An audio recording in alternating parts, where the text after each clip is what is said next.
안녕하세요. 오늘 의사결정과 창의성에 대해서 말씀드리겠습니다. 자, 중간고사 기간이기 때문에 오늘 영상에서는 부가적인 추가 영상은 촬영하지 않겠습니다. 왜냐하면은 영상을 지금 빨리 잘 보시는 분도 있는 반면에 지금까지 따라오고 계신 분들이 훨씬 많기 때문에 제가 오늘은 진도에 관련된 영상 빼고는 뭐 따로 부가 영상을 올리지는 않도록 하겠습니다. 어차피 부가 영상에 대해서 중간고사 이후에도 제가 몰아서 좀 찍어야 될 일들이 좀 있는 것 같아서 그때 하도록 하겠습니다. 자, 의사결정과 창의성에서 일단 의사결정부터 얘기를 할게요. 자, 194쪽에 위에서 네 번째 줄입니다. 의사결정은 바람직한 목표를 달성하기 위해서 여러 가지 대안 중에서 어떤 한 가지의 대안을 선택하는 것, 일반적으로 최선의 대안을 선택하는 것을 말합니다. 자, 그런데 모든 의사결정이 가장 최고의 의사결정만 하는 그렇지 않는 경우도 많다는 점을 잘 알아두셔야 되겠습니다. 자, 다시 말씀드리지만 의사결정은 여러 가지의 대안 중에 제일 낫다고 생각하는 한 가지를 결정하는 건데 그것이 최선의 결정이라고 하더라도 막상 실제로 시행되었을 때는 전혀 예상치 못한 반응을 얻을 수 있는 거고 최선의 결정 자체를 못하는 경우도 많습니다. 그리고 여러 가지 대안이 아니라 한 가지 대안을 생각하자마자 바로 결정하는 경우도 상당히 많다는 점을 아셔야 되겠습니다. 자, 그리고 195쪽에 의사결정의 구성 변수라고 되어 있는데요. 자, 당연히 의사결정 누가 하느냐? 내가 하느냐? A라는 사람이 하느냐? B라는 사람이 하느냐? 엄마가 하느냐? 아빠가 하느냐? 또는 우리가 흔히 말하는 Y형 인간 간의 관리자가 하느냐? X형 인간 간의 관리자가 하느냐에 따라 다를 수 있고요. 조직의 특성, 자, 정부냐? 기업이냐? 자, 상황과 환경, 아주 급박한 상황인 거냐? 산불이라든가 지진이라든가 재난 상황인 거냐? 아니면은 일상적인 안정적인 상황인 거냐? 그거 다 다르죠. 자, 그리고 조직 목표도 대학이라는 조직의 목표냐, 기업이라는 조직의 목표냐, 사회복지라는 조직의 목표냐에 따라 다른 거고요. 그 다음에 관련 정보라고 하는데, 자, 관련 정보를 내가 많이 얻을 수 있으면 일단 유리하다고 볼 수 있죠. 그리고 필요 없는 정보보다는 필요한 정보 한 가지를 얻는 게 낫고, 내가 인터넷으로 얻을 수도 있지만 실제로 현장을 가야만 얻을 수 있는 정보들도 있죠. 자, 우리가 일단 환경 문제 같은 경우, 자, 환경에 관련된 정보를 얻으려면은 일단 강을 가봐야 되고, 산을 가봐야 되고, 이런 것들은 전부 현장성이 강한 정보라고 하겠습니다. 자, 그리고 196쪽의 의사결정의 과정인데, 자, 이거는 이제 정책학에서 주로 나타나는 정책 과정에 대한 이야기입니다. 그런데 그것까지 설명할 건 없고요. 자, 일단 문제의 인지, 자, 내가 문제인지도 모르는 상태인 건지, 아니면 확실하게 내가 문제를 알고 있는 건지, 두루뭉술하게 문제인 것 같다인 건지, 이거에 대한 차이가 분명히 있습니다. 자, 그리고 이제 정보 수집과 분석 단계가 사실은 우리가 영화에서 많이 보듯이 첩보 영화 같은 데서 보면은, 자, 정보를 수집한다. 제일 대표적인 게 GPS 영상, 위치 추적 영상, 자, 휴대전화 이런 것들이요. 자, 정보를 수집하고 수집된 정보를 분석하는 것. 자, 이게 과연 올바른 정보인지 아니면은 불필요한 정보인지 중요한 정보인지 이런 것들을 분석하는 사람들이 따로 있죠. 자, 그리고 이제 대체적으로 어떻게 결정하면 좋을지 대안을 제시하는 것까지 이 의사결정의 과정이 이루어지게 됩니다. 그런데 정보를 수집하고 해석했지만 결정까지 안 하고 미실행되는 경우가 있어요. 자, 다시 말씀드립니다. 문제도 알았어. 정보도 다 얻어서 해석까지 했는데 결정을 안 하는 경우가 하나가 있고, 그 다음에 결정을 했는데도 그것이 제대로 시행되지 않는 경우도 있습니다. 그런데 우리 지금 이 수업에서는 의사결정에 관련된 것에 초점을 두고 있다는 점, 자, 알아두시면 됩니다. 자, 그리고 지금 197쪽에 합리적 의사결정의 제약 요인이라고 되어 있는데, 의사결정을 방해하는 요소는 너무나 많죠. 자, 198쪽의 인간적 요인, 사람 때문에 또는 그 사람의 가치관, 그리고 의사결정 관계에서 다투는 경우들이 있죠. 나는 A를 선택하고 싶은데 옆 사람은 B를 선택하고 싶어 한다. 그래서 갈등이 일어나는 경우도 있고요. 자, 그 다음 구조적 요인인데 한 번에 처리할 수 있지만 정해놓은 법률, 규칙, 절차 때문에 자, 10번의 단계를 거쳐야 된다든가 뭐 이런 것들이요. 자, 그 다음에 환경. 자, 환경이라고 하면은 뭐 4차 산업혁명, 코로나가 제일 제가 볼 때는 이 예에는 적합할 것 같아요.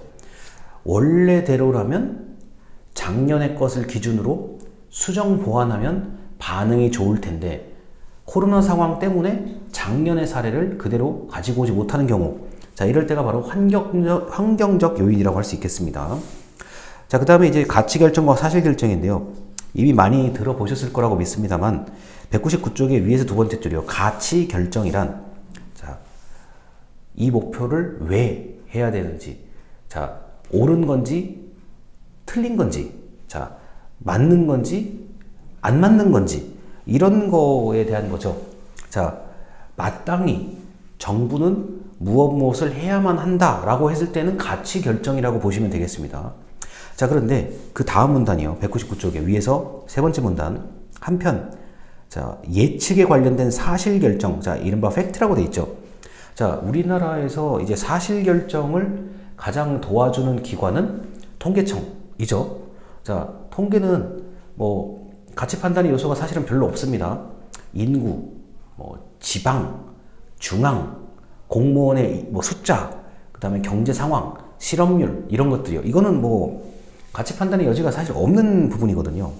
자, 우리나라에서 기관에서 그 정부기관에서 가장 사실 결정을 잘 할 수 있는 곳은 통계청이고, 그 밖에 이제 우리가 경제에 관련된 금융 통화에 관련된 것에 따르면 한국은행이 또 사실 결정을 가장 잘할 수 있는 곳이라고 할 수 있겠습니다. 자, 한국은행에서 발표하기를 자, 올해 자, 1사분기, 2사분기, 3사분기, 4사분기 전망 뭐 이런 것들이요. 그리고 이제 뭐 우리나라와 매우 밀접한 뭐 국제 기구라고 한다면 유엔, 뭐 OECD, 그다음에 이제 가끔씩 뉴스에 나오는 IMF 같은 경우가 생각보다 상당히 사실 결정을 하는 사실 결정하는 그런 조직에 속합니다. 자, 그리고 이제 정형적, 비정형적 의사결정인데, 자, 199쪽의 아래에서 다섯 번째 줄입니다. 정형적 의사결정이란 이미 정해진 계획, 절차에 따라서 움직이는 것. 비정형적 의사결정은 완전히 새로운 결정을 해야 되는 겁니다. 자, 비정형적 의사결정의 대표적인 그 시기가 바로 지금 코로나 상태라는 게, 내가 지금까지 태어나서 한 번도 이런 걸 겪어본 적이 없어. 자, 그래서 재작년에 굉장히 많은 시행착오를 겪었죠. 자, 이게 정형적 의사결정이라고 하는 것은 누가 하더라도 똑같은 결론에 이를 수밖에 없는 것. 뭐 문서를 발급한다. 뭐 예를 들어서요. 뭐 도장을 찍어서 누구한테 준다. 뭐 이런 것들은 정형적 의사결정, 특히 공문서 처리 같은 게 정형적 의사결정의 한 어떤 도구라고 할 수 있겠습니다. 자, 그리고 넘어가겠습니다. 자, 200쪽에 개인적 의사결정과 집단적 의사결정인데, 자, 개인적 의사결정이 가장 강하게 일어나는 곳은, 자, 1인 기업, 소상공인, 중소기업 같은 경우가 개인적 의사결정이 강하게 일어나고요. 자, 집단적 의사결정 같은 경우는 경영진이라고 얘기하죠. 자, 사장이나 이사장 혼자서 결정하는 게 아니라, 자, 이사회, 뭐, 그 다음에 경영관리위원회, 이런 데서 결정하는 게 바로 집단적 의사결정이라고 할 수 있습니다. 그래서 그 고도의 어떤 그 전문성, 그리고 여러 의견을 들어봐야만 하겠다라고 하는 것은 집단적 의사결정입니다. 대한민국에서 이제 대통령 직속 무슨 위원회, 이렇게 돼 있는 곳은 집단적 의사결정을 하고 있는 가장 대표적인 사례라고 할 수 있습니다. 자, 그리고 이제 201쪽에 규범적, 이상적, 현실적, 실증적 접근법이 있는데요. 방금 얘기했던 거하고 맥락이 같습니다. 맨 위에서 두 번째 줄 첫 부채에, 자, 규범적, 이상적 접근법이 있는데, 자, 이거는 마땅히 정부는 국민들에게 이렇게 해야만 한다라고 하는 당위적 발상을 하고 있는 거고요. 자, 그 다음 둘째, 현실적, 실증적 접근법은 현재 이러니까, 사실 이러니까, 밝혀진 것은 이러니까, 여기에 초점을 두고, 자, 사회 문제를 해결하자, 또는 조직의 문제를 해결하자라고 하는 것이죠. 자, 보통 이제 그 기업 같은 경우는 실증적 접근법을 쓸 수밖에 없는 게 돈에 관련된 거. 자, 나는 이것도 하고 싶고요, 저것도 하고 싶고요. 우리 기업은 이거저거를 다 하고 싶은데 돈이 없어요.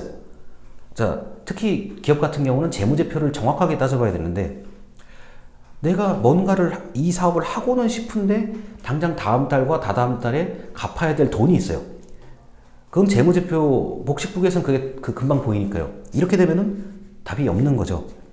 자, 그래서 이 정부 같은 경우는 이상적 접근법과 실증적 접근법이 어느 정도는 교차가 되는 영역이 있는데 이 기업 같은 경우는 일단 실증적 접근법을 할 수밖에 없는 겁니다. 이제 본인이 환상에 빠지는 경우들이 있어요. 가끔 경영진들에서 경영진이 우리는 이거 하면 된다. 우리가 좀 이따 뒤에서 배우는 집단 사고입니다. 될 거야. 성공할 거야. 이 사업은 대박이 날 거다. 라고 하는데 이제 애써 외면하는 것. 자, 이런 실증적, 통계적, 그리고 재무제표 같은 거요. 실제로 가용할 수 있는 돈이 없어요. 그런데 어떤 그 환상에 빠져 있는 경우들이 있죠. 자, 이런 그 규범적, 이상적, 현실적, 실증적 접근법은 정책 결정 이론과 유사합니다. 자, 그래서 그 정책학을 배우신 분이라면 또 듣는 얘기를 여기서 배우는 거고, 안 들으신 분들도 상관이 전혀 없습니다. 그리고 이 책에서 지금 다루고 있지 않은 얘기가 긴급한 결정. 아니, 산불 같은 거 생각해 보세요. 산불 같은 경우는 제가 이제 아주 약간의 소방, 재난에 관련된 지식을 알고 있는 사람 입장에서는, 자, 내 앞에 불이 보여요. 자, 내 앞에 불이 보이면 사람은 누구나 큰 불을 보면은 피할 수밖에 없게끔 돼 있습니다.